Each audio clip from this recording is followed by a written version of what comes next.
Oi, gente, tudo bem? Na aula de hoje, nós vamos falar sobre articuladores metadiscursivos. Mas antes da gente falar exatamente sobre o conteúdo, eu vou pedir para que vocês respondam a alguns exercícios. Primeiramente, pausem a videoaula, respondam as questões e depois vocês voltam para assistir a videoaula, ok? Então, vamos às questões. Veja as manchetes jornalísticas sobre a declaração do presidente Temer após ele ter sido acusado de corrupção ativa para responder às questões 1 e 2. Manchete 1. Temer acusa veementemente a Promotoria-Geral da República de caluniosa e difamatória. Não podem me acusar sem provas concretas. Revista Isto é Notícia. Segunda manchete.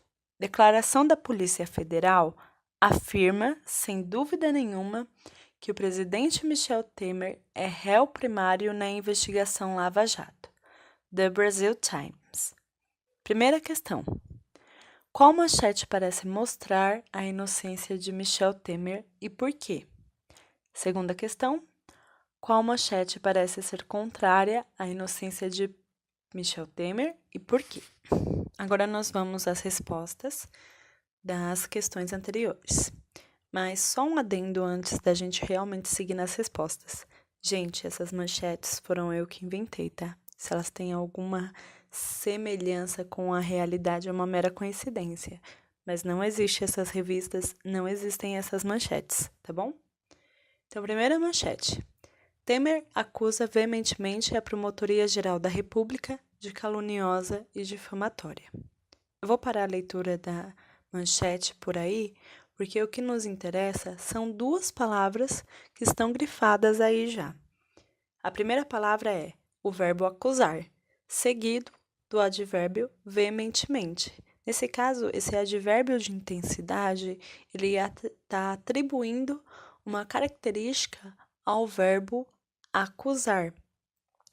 Quando o redator da notícia, da manchete, fez esse texto, ele colocou dentro desse texto as impressões pessoais dele.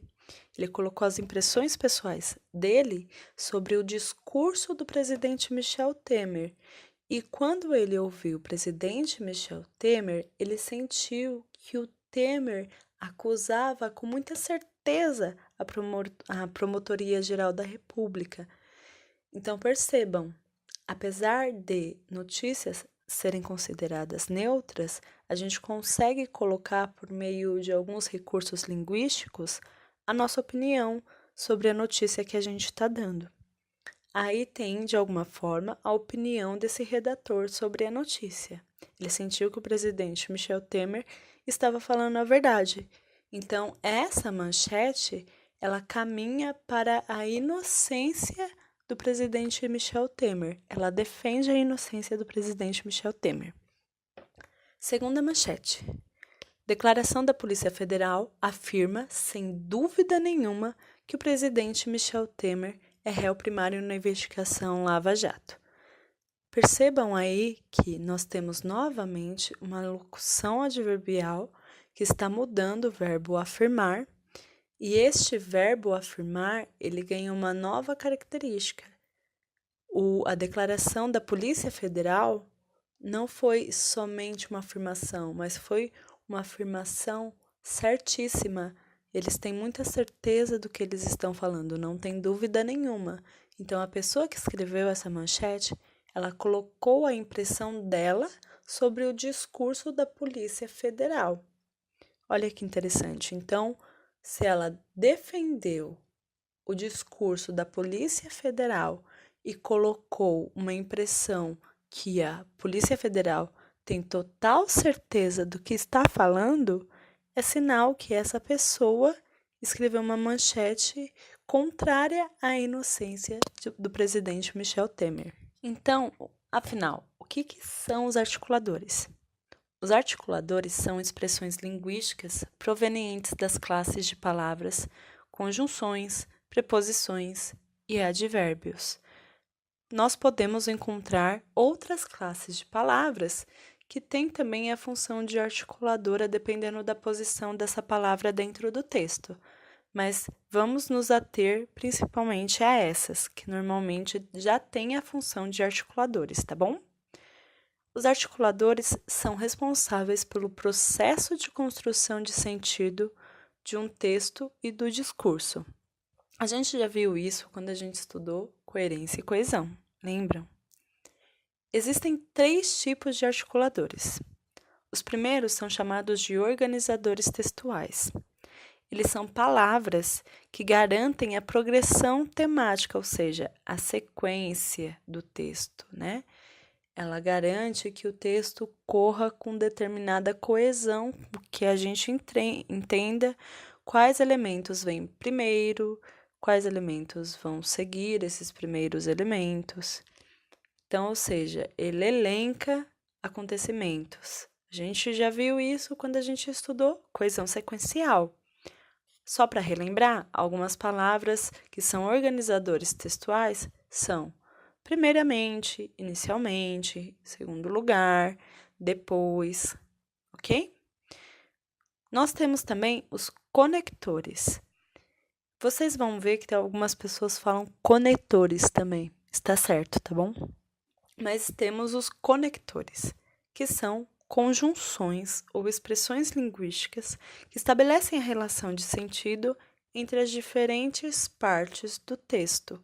Ou seja, ela pega orações, às vezes com sentido independente, às vezes sem sentido independente, e conecta elas para trazer a coerência dentro do texto. A gente chama isso de coesão referencial. A gente já viu isso também nos roteiros anteriores. A coesão referencial, ela não é só responsável pela ligação de expressões linguísticas, mas ela também pode se referir a coisas que já foram apontadas no texto ou coisas que vão ser apontadas ainda no texto. Ou seja, ela pode também ter a função de antecipador, como a gente viu isso com aqueles elementos catafóricos e anafóricos. Vocês lembram? Qualquer coisa, gente, anote essas dúvidas no caderno, que a gente pode comentar sobre isso dentro da sala de aula, tá bom? Mas só para a gente lembrar, quais são os tipos de conectores que existem? Principalmente conjunções, que a gente já tinha visto. Portanto, porque, pois, porém, mas, entretanto, embora. A gente chama isso de coesão referencial também. Então, finalmente, o que são os articuladores metadiscursivos? Eles também são conhecidos como marcadores metadiscursivos.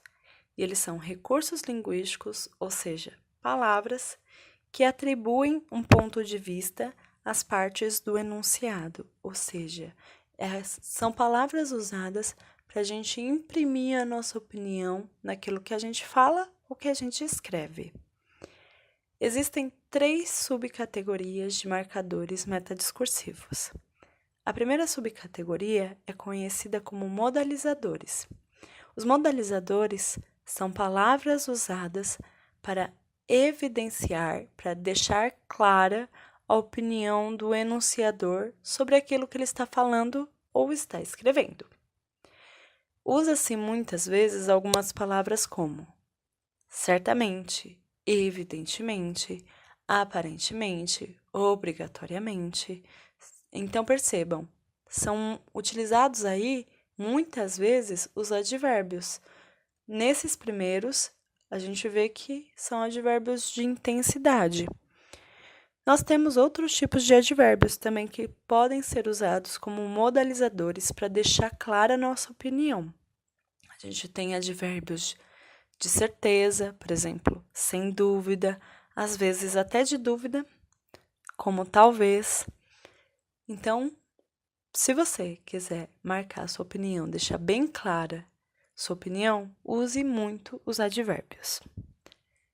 Próxima subcategoria, a gente chama de articuladores metaformulativos.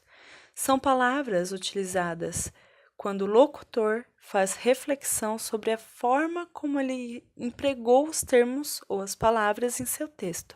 Ou seja, gente, ele explica termos citados anteriormente. O professor faz muito isso, né? E fala muito isso também. Quando, por exemplo, eu estou explicando para vocês os articuladores metadiscursivos, e ao invés de eu falar só os articuladores são, eu falo assim: os articuladores metadiscursivos são recursos linguísticos, ou seja, são palavras que atribuem um ponto de vista. O ou seja é uma expressão metaformulativa, né, que está mostrando que eu estou reformulando aquilo que eu disse. A gente também tem expressões como mais precisamente, sobretudo, isto quer dizer, na verdade, a título de esclarecimento, entre outras, tá bom? A terceira subcategoria de articuladores metadiscursivos são conhecidos como articuladores metaenunciativos, que são termos usados na introdução dos enunciados, dos textos falados ou escritos, e que evidenciam que o locutor está refletindo sobre a sua forma de expressão. Ou seja, são palavras muitas vezes usadas para exemplificar o que a gente está falando. O professor também fala muito isso, né? E escreve muito isso também. Temos como expressões aí, digamos, assim como, podemos dizer que. Então, articuladores metaenunciativos são muitas vezes usados para exemplificar, tá bom?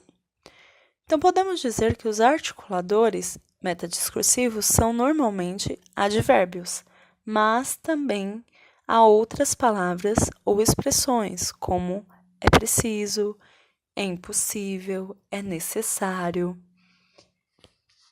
Normalmente, os articuladores metaenunciativos podem demonstrar o grau de certeza do enunciador referente àquilo que ele está falando. Pode mostrar também o engajamento desse enunciador referente ao assunto que ele está falando. Por exemplo, quando é um assunto político, muitas vezes, por meio dos articuladores, a gente consegue saber o quão engajado esse autor é referente àquele ponto político que ele está defendendo. A gente também consegue ver o quanto o autor do texto está estimulando, de alguma forma, o leitor a tomar uma decisão quando ele usa os articuladores. Por exemplo, há autores que usam muito verbos no imperativo para estimular uma ação do leitor de alguma forma referente àquele assunto que ele está falando. A gente também consegue ver o quão esse autor consegue analisar a situação que ele mesmo está relatando aí no texto, escrito ou falado. Se ele tenta ser o mais neutro possível, sem usar os articuladores, ou se ele faz muito uso dos articuladores de uma forma proposital para evidenciar a opinião dele referente àquele assunto que ele está falando. Além disso tudo que a gente já falou, os articuladores também podem mostrar a posição do autor em relação ao texto escrito ou falado, que a gente já falou, na verdade, desde o começo do vídeo. Pode mostrar também o domínio sobre o assunto que está sendo relatado. A gente consegue ver muito isso quando o autor consegue comprovar aquilo que ele está dizendo por meio, por exemplo, de termos de autoridade. O que são termos de autoridade? São palavras usadas para justificar a sua opinião, mas para colocar, vamos dizer, um embasamento teórico. Por exemplo, quando eu falo assim, segundo o IBGE, a maioria das pessoas fumantes morrem de câncer de pulmão. Quando eu usei as palavras segundo o IBGE, eu estou comprovando isso por meio de um embasamento teórico científico, por meio de uma pesquisa não feita por mim, mas por um outro instituto muito famoso e que tem uma credibilidade muito grande. Então, articuladores também podem ser isso. Então, prestem atenção como tantas expressões da língua portuguesa podem, de alguma forma, mostrar nossa opinião. Isso comprova, gente, que é quase impossível existir linguagem neutra. Por quê? Já falava um linguista chamado Benveniste. Não existe linguagem neutra, segundo ele, porque a linguagem é subjetiva, ela sempre vai revelar a fala. Lembram que a gente estudou isso? A fala é o ponto de vista da pessoa que está falando, que está escrevendo, referente à língua. A fala é individual. Se ela é individual, ela sempre vai mostrar de alguma forma a minha opinião. A importância da gente aprender sobre os articuladores metadiscursivos. Primeiro, para a gente ter certeza disso, que não existe texto neutro. A gente pode tentar ser o mais neutro possível, evitando esses articuladores, mas é quase impossível, gente. Segundo, é importante a gente aprender os articuladores metadiscursivos, porque a gente começa a perceber se a gente está sendo manipulado ou não, pela mídia, por exemplo, pela televisão, pelos jornais, enfim. E também a gente começa a ter consciência do nosso discurso, e aí a gente consegue moldar o nosso discurso a favor de um objetivo nosso. Ou seja, a gente começa meio que a aprender a manipular também o discurso. O que não é errado, gente. O homem foi feito para se comunicar. A linguagem é a forma de comunicação do homem que distingue a gente dos animais. Isso vocês viram no primeiro ano do ensino médio. E é por meio da linguagem que a gente não só se comunica, mas manipula também, mas mostra os sentimentos também, tá bom?